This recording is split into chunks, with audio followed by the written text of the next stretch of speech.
Assalamualaikum warahmatullahi wabarakatuh. Bismillah, walhamdulillah, wassalatu wassalamu ala rasulillah wa ala alihi wa sahbihi wa mawalah. Melanjutkan pelajaran akidah kita.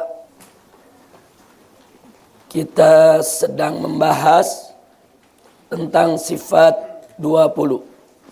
Semua buka kitab akidah awamnya. Kemarin kita sudah pelajari yang pertama tentang al-wujud, yaitu kita harus meyakini bahwa Allah itu ada, mustahil tidak ada. Nah, itu penjelasannya ada di halaman 21. Nah, di situ ada al-wujud bimakna thubutus syai'i wa tahqiqihi wajibun lahu ta'ala li dzatihi la li'illatin, dan seterusnya. Kemudian yang kedua yang sudah kita pelajari kemarin al-qidam, yaitu kita harus meyakini bahwasanya Allah itu maha terdahulu sehingga mustahil baru atau mustahil didahului. Nah, ini juga dalam kitab Aqidatul Awam ada di halaman 22. Jadi yang nomor 1 tadi lengkap dengan dalil-dalilnya. Kalau di slide kita hanya 1 atau 2 dalil, dalam kitab lebih lengkap. Kemudian yang nomor 3, kita juga harus meyakini bahwasanya Allah itu kekal, abadi, mustahil, fana. Nah, ini juga ada di halaman 22. Jadi bagi yang ingin merujuk ada dalam kitab. Kemudian yang berikutnya yang keempat, yaitu al-mukhalafah lil hawaditsi, di mana kita harus meyakini bahwasanya Allah berbeda dari yang lain, dari segala makhluknya, dari sesuatu yang baru. Dan Allah mustahil sama dengan yang lain atau sama dengan makhluknya. Ini ada di halaman 22. Nah, kemudian yang kelima yang juga sudah kita bahas kemarin, yaitu al-qiyamu bin nafsi atau qiyamuhu bin nafsihi, di mana kita wajib meyakini bahwasanya Allah berdiri dengan sendirinya. Allah tidak butuh kepada makhluknya. Allah mustahil berdiri pada lainnya. Nah, ini ada di halaman 23. Nah, ini yang perlu kita ketahui dari kitab kita. Jadi sekarang kita lanjut ke yang nomor 6. Ada di halaman juga 23. Kita lanjutkan di slide kita nomor 6. Yaitu al-wahdaniyah. Al-wahdaniyah diddut ta'addud. Jadi yang dimaksud dengan al-wahdaniyah, di mana kita harus meyakini bahwasanya Allah itu satu, tunggal, maha esa. Sehingga Allah itu mustahil berbilang. Itu kalau dikatakan berbilang, maksudnya lebih dari satu. Lebih dari satu. Nah, di sini kita lihat di slide di depan kita. Innallaha wahidun adamut ta'addudi fi dzatihi wa sifatihi wa af'alihi. Artinya kita harus meyakini bahwa kemahaesaan Allah itu, bahwasanya Allah itu tidak berbilang di dalam zatnya maupun sifatnya maupun fiilnya, pekerjaannya. Nah, sekarang yang menjadi dalil Salah satunya adalah firman Allah dalam surat Al-Ikhlas, faqala ta'ala qul huwallahu ahad. Jadi katakanlah bahwa Allah itu ahad, esa, maha esa, satu tunggal. Nah, sampai di sini kita berhenti dulu. Ada subha dari kaum zindik dan dari musuh-musuh Islam. Dia katakan bahwa Tuhannya umat Islam itu laki-laki. Tuhannya umat Islam itu laki-laki. Karena domirnya di sini menggunakan huwa. Nah, jadi sekali lagi mereka ingin buat subha. Karena menggunakan huwa berarti Tuhannya umat Islam itu laki-laki. Nah, di sini perlu kita ketahui bahwa domir huwa dalam bahasa Arab itu betul digunakan untuk mudzakkar. Digunakan untuk mudzakkar. Tapi mudzakkar itu tidak selalu identik dengan sesuatu yang punya jenis kelamin. Tidak identik dengan sesuatu yang punya kelamin laki-laki. Nah, buktinya semua benda yang dikategorikan mudzakkar juga menggunakan huwa. Seperti kata kitabun, seperti kata baitun. Kitabun artinya kitab, baitun artinya buku. Nah, jadi untuk kitab digunakan hadza kitabun. Itu juga mudzakkar. Tapi bukan berarti kitab itu punya jenis kelamin laki-laki. Nah, ini keunikan bahasa Arab. Nah, jadi di sini huwa itu tidak identik diberikan kepada yang punya jenis kelamin. Huwa itu tidak selalu diberikan kepada yang berjenis kelamin laki-laki. Tapi dalam bahasa Arab disebut mudzakkar untuk menunjukkan jenis katanya. Tidak selalu untuk menunjukkan jenis daripada zatnya. Nah, ini yang mesti kita tahu.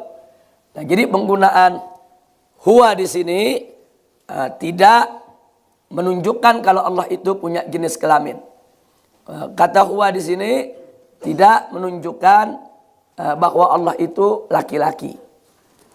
Nah, kalau pertanyaannya lalu kenapa tidak pakai hiya saja? Qul hiyallah. Kalau memang Allah itu tidak punya jenis kelamin.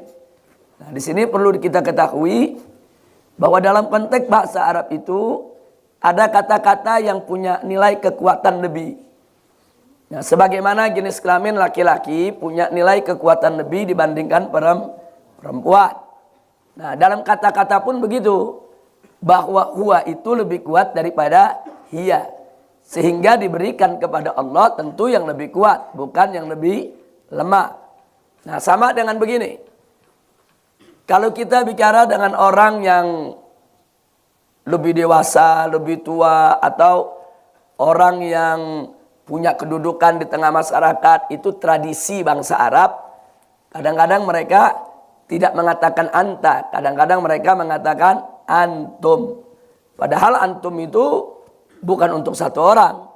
Antum itu untuk yang jumlahnya banyak. Umpamanya Ustadz, antum mau kemana? Antum.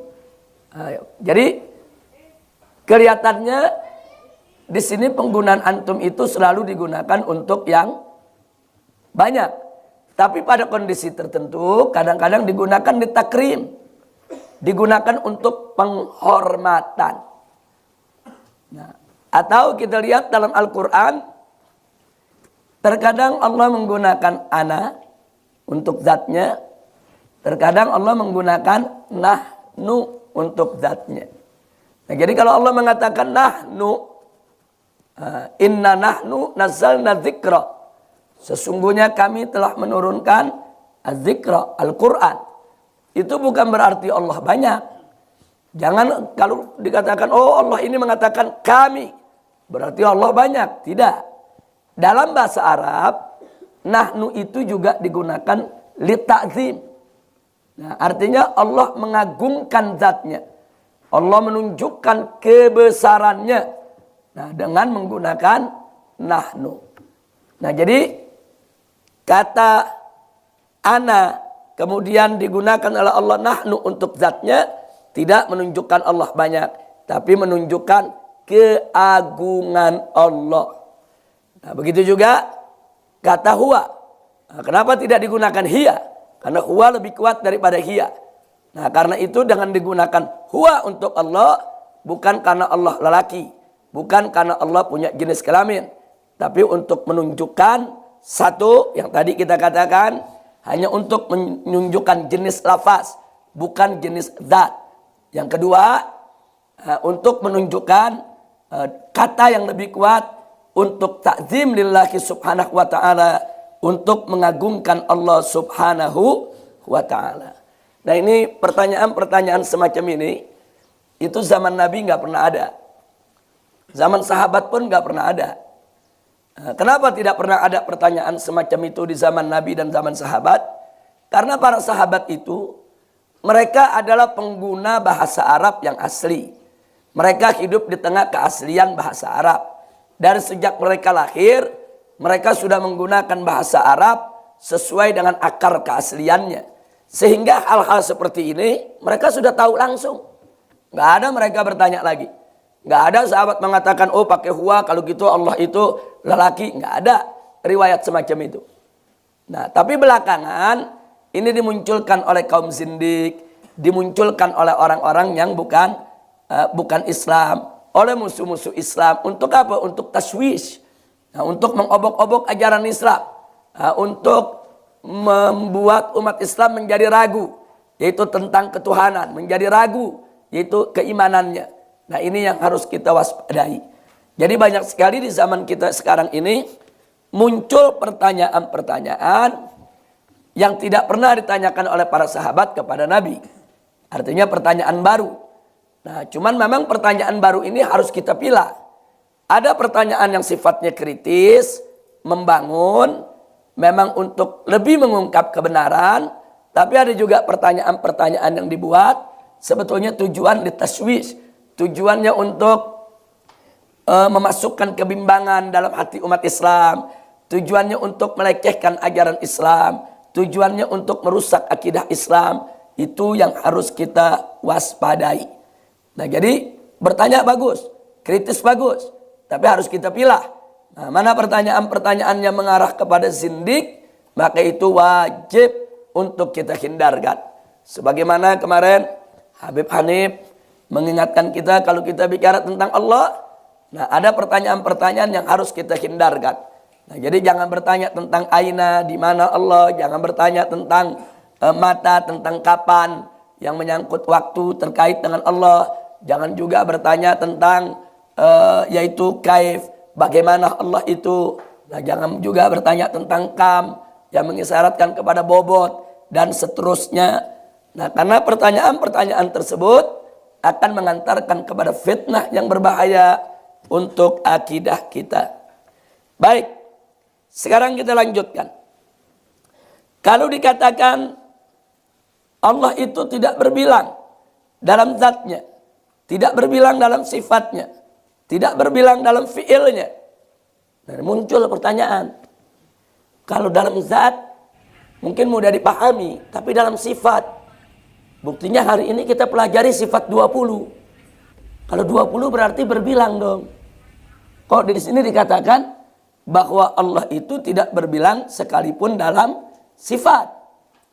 Nah, ini jangan disalahpahami. Ini kadang-kadang kaum Asy'ari juga diserang dari persoalan ini. Jadi kita mengatakan sifat 20 seolah-olah kita membilang-bilang sifat Allah. Jadi bertentangan dengan apa yang semestinya kita yakini. Nah, karena itu kita harus uraikan dulu apa yang dimaksud keesaan zat, apa yang dimaksud keesaan sifat, dan apa yang dimaksud keesaan perbuatan Allah. Nah, lihat di depan. Di sini kita tuliskan inna dzatallahi laysat murakkabah min ajza'in ay adamit tarkib minha. Jadi yang dimaksud wahdatuz zat, kesatuan zat, keesaan zat Allah subhanahu wa ta'ala adalah bahwa zat Allah laisat murakkabah, min ajza, yaitu Allah tidak terdiri dari berbagai unsur. Nah, jadi jangan disamakan dengan zat manusia yang terdiri dari aneka ragam unsur. Tapi keesaan zat Allah tidak boleh kita urai dalam keragaman unsur. Nggak boleh. Mamnu. Sebab kalau kita urai dalam keragaman unsur, nanti akan mengantarkan kita kepada pembentukan jasmani atau jasad buat Allah. Ini yang disebut tasbih dan tajsim. Dan ini nggak boleh dilakukan oleh umat Islam. Nah, itu yang dimaksud kesatuan zat. Jadi kemahaesaan Allah dalam zatnya, bahwa zat Allah tidak terdiri dari keragaman unsur sebagaimana zat manusia atau zat makhluk yang ada di alam semesta ini yang selalu terdiri dari keragaman unsur. Baik, yang kedua, wahdatus sifat. Lalu kemahaesaan Allah dalam sifat. Kemahaesaan Allah dalam sifat maksudnya innahu, yaitu bahwa innallaha subhanahu wa ta'ala, bahwasanya Allah, maaf saudara, innallaha subhanahu wa ta'ala la yusabihuhu syai'. Artinya bahwasanya tidak ada sesuatu pun yang menyerupai Allah dalam sifatnya. Sehingga di depan kita tulis innahu laisa li ahadin, sesungguhnya tidak bagi seorang pun suatu sifat tusbihu sifatan min sifatillah, yang sifatnya menyerupai sifat-sifat Allah. Artinya tidak ada satu makhluk pun yang punya sifat yang menyerupai sifat Allah. Tidak ada. Jadi sekalipun dikatakan ada manusia yang karim, tapi karimnya manusia tidak seperti karimnya Allah. Dikatakan ada manusia yang lembut, latif, tapi lembutnya manusia tidak mungkin bisa menandingi kelembutan Allah.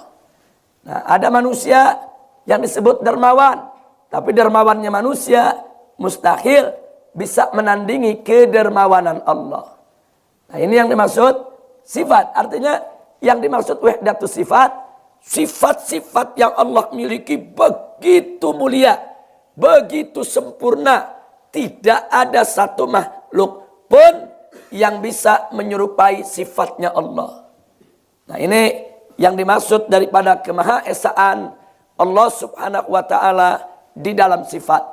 Artinya Allah subhanahu wa ta'ala memonopoli sifat-sifat mulia. Selain Allah tidak punya sifat-sifat mulia yang begitu agung sempurna sebagaimana dimiliki oleh Allah. Sekalipun ada manusia yang lembut, yang santun, yang dermawan, yang baik, mereka takhalluk, yaitu mereka mencoba untuk menerapkan akhlak-akhlak sesuai dengan yang dimiliki sifat-sifat Allah subhanahu wa ta'ala, tapi tetap tidak akan pernah bisa menyerupai, menyamai, menandingi daripada kemuliaan sifat-sifat Allah subhanahu wa ta'ala. Yang ketiga, lalu apa yang dimaksud wahdatul af'al? Yaitu kemahaesaan Allah dalam fi'il. Nah, jangan diartikan kemahaesaan Allah dalam fi'il berarti Allah hanya melakukan satu pekerjaan, tidak melakukan perbuatan-perbuatan lainnya. Artinya Allah hanya menciptakan manusia, kemudian manusia dilepas. Allah enggak menciptakan perbuatan manusia tadi. Enggak begitu, saudara. Allah menciptakan semua makhluk, dan Allah juga menciptakan gerak-gerik perilaku, segala apapun yang terjadi kepada makhluk tersebut.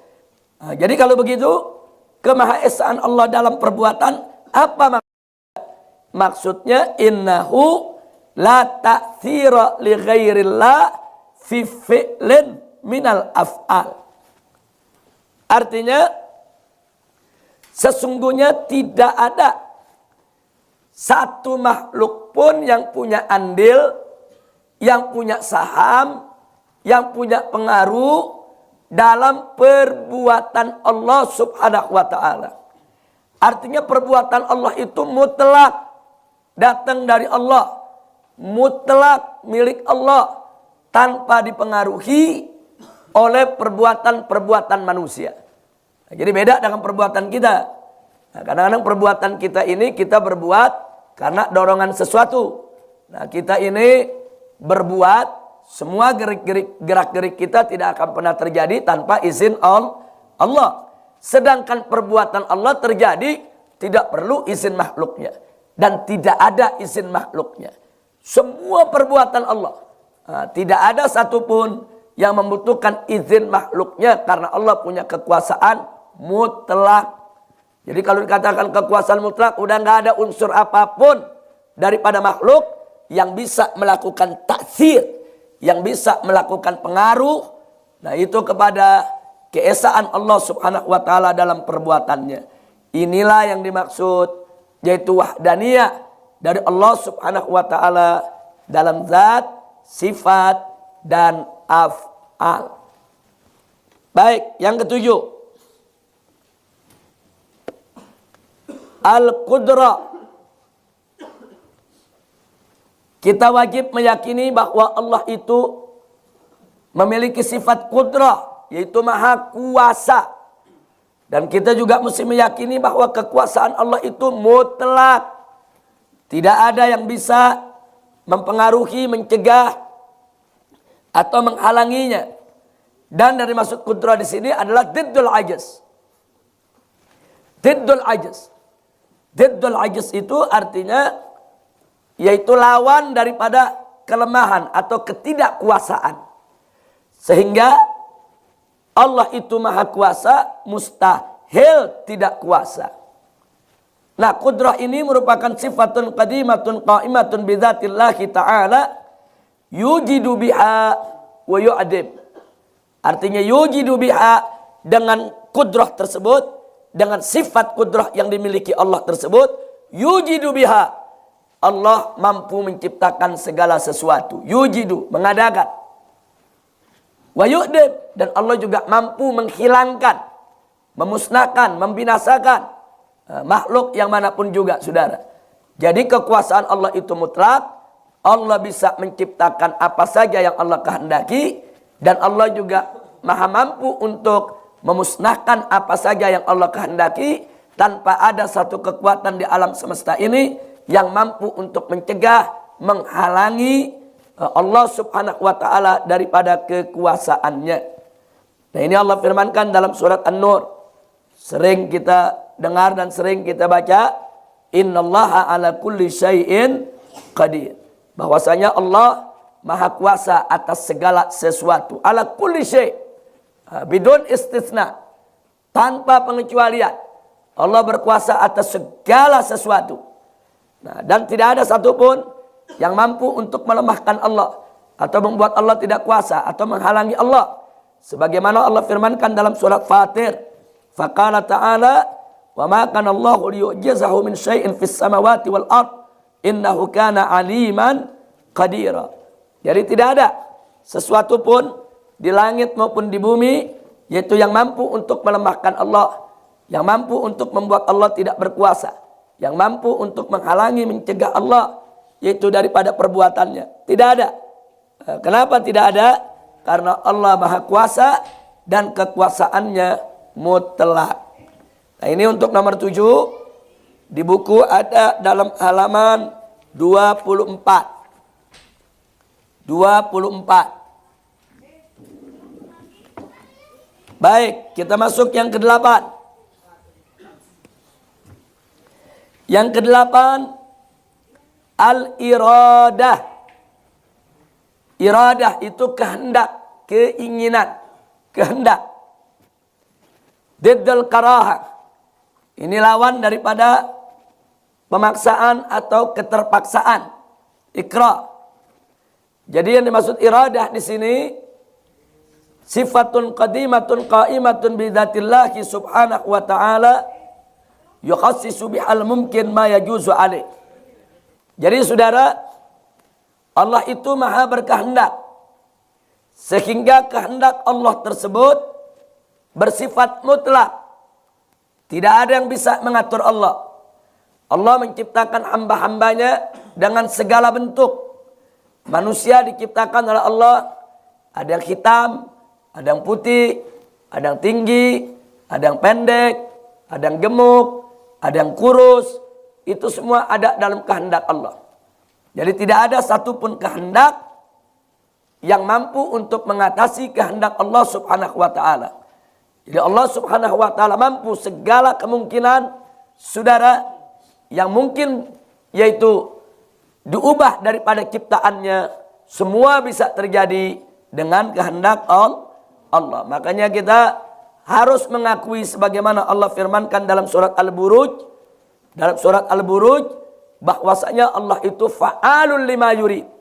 Allah itu maha mampu untuk melakukan segala sesuatu yang dikehendakinya.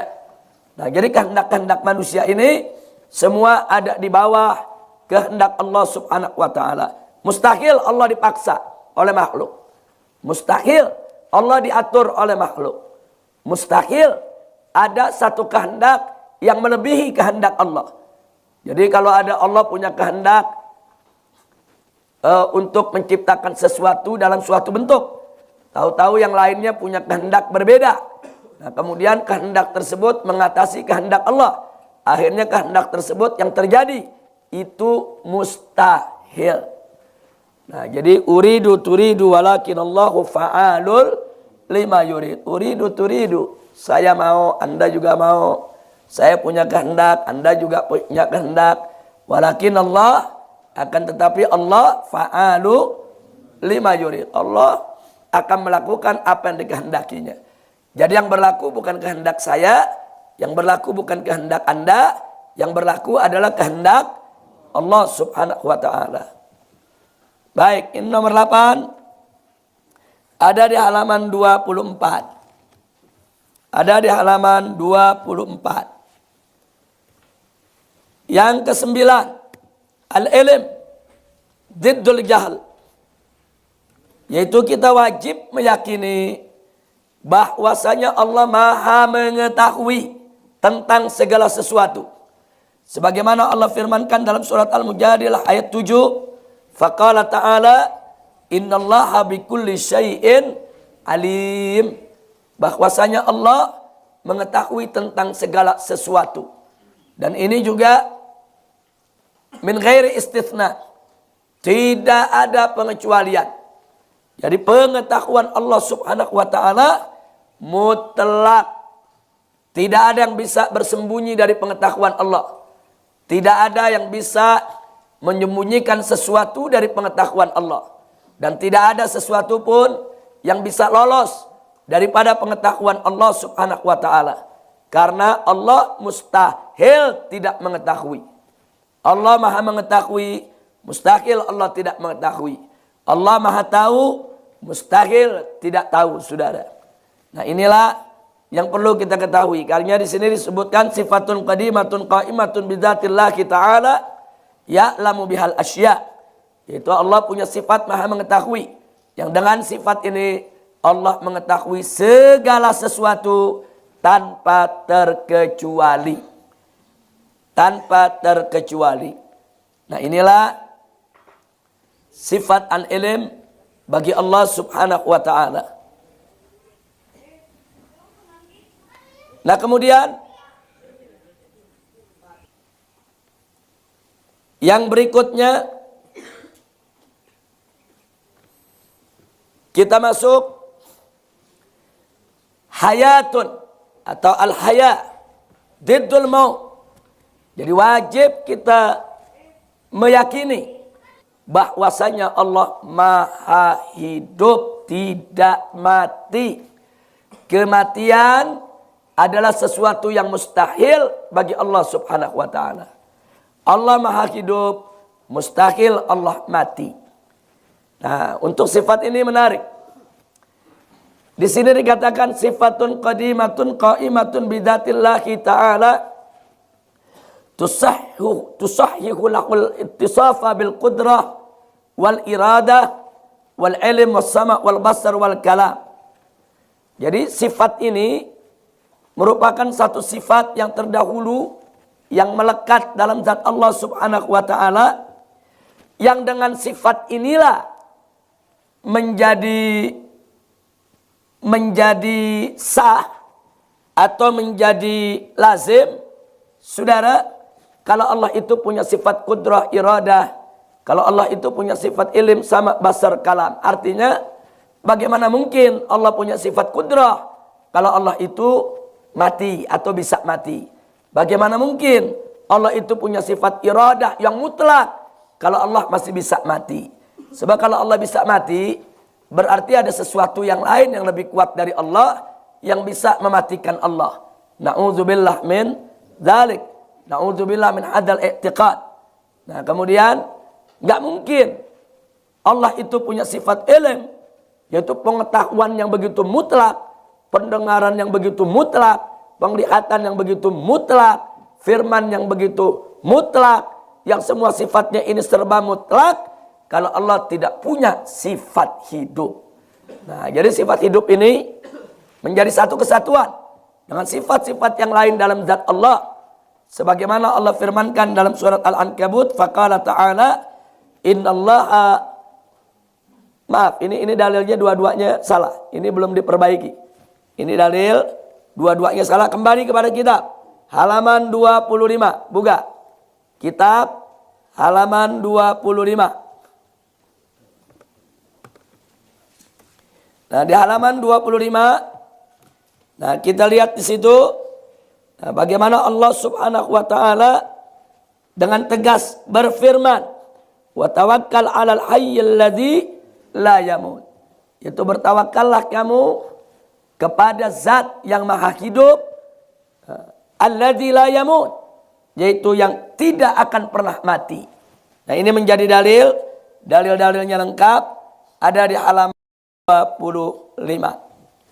Nah, inilah pelajaran kita untuk akidah Islamiyah khususnya yang berkaitan dengan yaitu sifat 20. Nanti akan kita lanjutkan pada kesempatan yang lainnya.